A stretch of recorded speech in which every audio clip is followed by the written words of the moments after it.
Hi, YouTube family. Lisa A. Romano here, the ACOA Life Coach, coming to you today to talk to all of the lost children out there in the world, the adult lost children.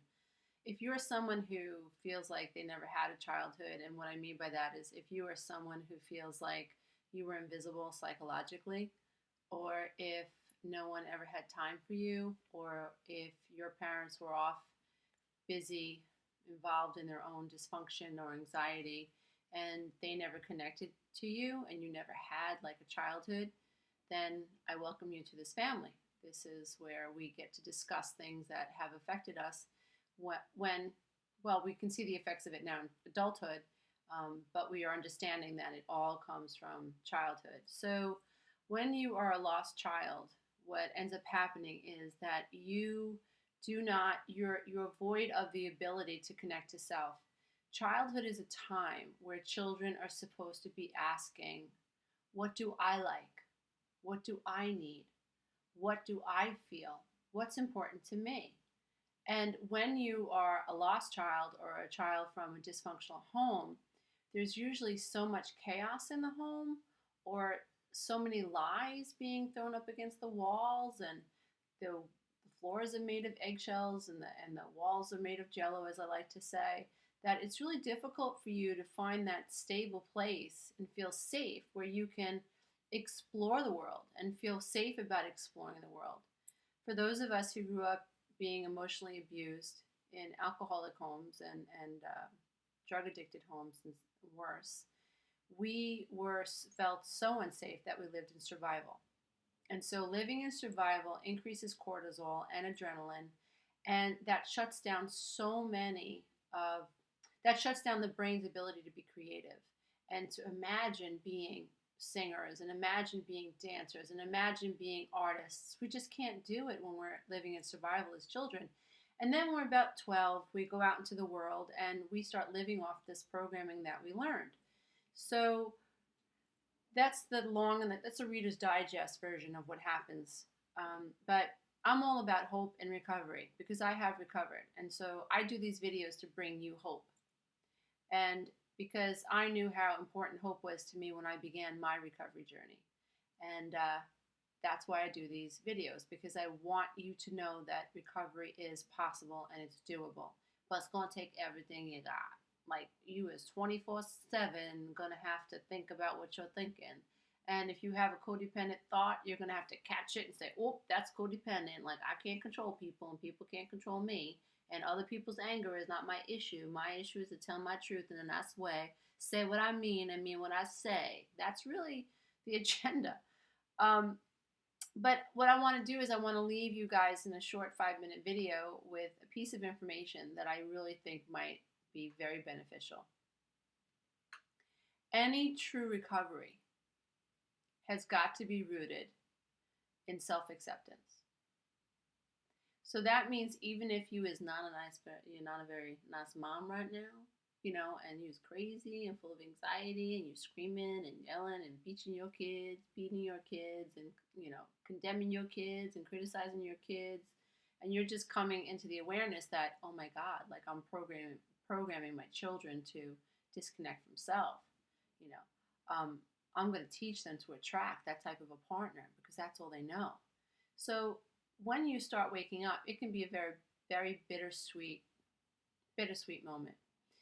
If you are someone who is used to lying to your children, if you're a gambler and that's where the money's going, if you're a mom and you're secretly having an affair with your boss and you lie to your kids so that you can go out and text your boss or meet your boss, and you're telling yourself things like you have a right to do what you want to do, your husband's never around, he doesn't meet your needs.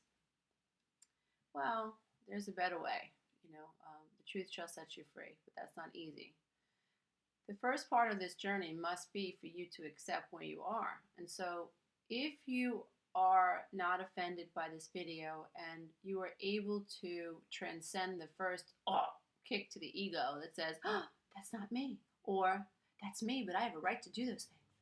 If you can experience the awareness that you might not be doing wonderful things and something has to change, then you really have a shot at true recovery, because when you begin to understand that everything that you've been taught about yourself is a lie, meaning that you were taught in big ways and small ways that you were nothing, whether you were ignored, whether mom and dad were living a lie and neither one of them truly connected to you in an authentic way, whether or not there was alcoholism present in the home and you were getting beaten or ignored, or mom was getting beaten, or maybe mom was the alcoholic and she was kicking dad's butt once in a while. It doesn't matter. How? If the message you received was that you were not enough and you were not validated, if you were not validated, what happens is on a subconscious level, the psyche of a child assumes that they're not valid. So you don't have to tell a child they're bad. You just have to never tell a child she's good. If you never tell your child that she's good, if you never tell your child that she's enough, she'll assume the opposite. She absolutely and he absolutely needs to hear you are enough and I love you no matter what. That doesn't mean I'm always going to like your decisions. And that doesn't mean I'm always going to get you out of trouble. That just means that I love you no matter what, even though I know that you are going to make mistakes, and that's how you're going to learn. And you will learn through cause and effect. And if I enable you, I will cripple you, because I will not always be here for you. I will not always be able to rescue you. So this is the kind of dialogue we need to start having with our children. But first and foremost, we have to understand and come face to face with our own mistakes, and to accept that we've made mistakes, and to not beat ourselves up for not knowing stuff we didn't know.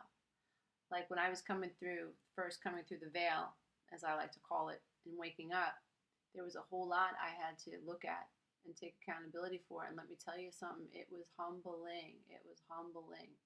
When I realized how I was hurting my children in big ways and in small ways, and came face to face with that was very difficult to deal with. And so, but that's the first part. That's the first process. That's the first step in moving into a point of self-acceptance. If you can accept where you are now and you can take accountability for it, then the next step is total self-acceptance, and accept that you've made mistakes. And then every day from this moment on, you work towards not making those mistakes again. And you work towards teaching your children that, hey, mommy's made mistakes, or hey, daddy's made mistakes, but I'm working on it. Why is that so important? Because children need guidance. They need to see humility in their parents. They need to see their parents say, I made a mistake, and this is what I'm doing about to change it. This is what I'm doing to change it. This is what I'm doing about it. And then what they'll do is the children will see you grow. Now, at that point, you really got to be consistent, because your kids are going to be watching you. They're going to be making sure that you mean what you say and you say what you mean. So, dear ones, at this part of the journey, it's all about learning how to accept the self, especially those things, those facets of ourselves that we don't like and that are the product of our programming. Always, always remember, if you take nothing else from any of the videos that I make, or any of the books that I write, or any of the radio shows that I do, if you don't take anything else away from my work, take this away, that your dysfunction is a product of your programming. And until you know better, you, like Maya Angelou says, you can't do better. So to judge yourself and beat yourself up for not knowing things is irrational, and it's dysfunctional, and it perpetuates a cycle, and it keeps you a dank energy being. And the goal is to lighten yourself up so that you can become your light body and you can ascend. Your consciousness, the way you see yourself, is changing the waveforms in your body. Your consciousness, the way you see self, is changing the cells in your body. So when you beat yourself up, instead of loving yourself and accepting yourself, there's going to be an energetic effect, which is negative, on a quantum level, on a cellular level in your body. So I'm going to leave you with that, and hope that this has hit home with some of you. Bye, everybody. Oh, please, if you're interested in my teleclass, get in on that now.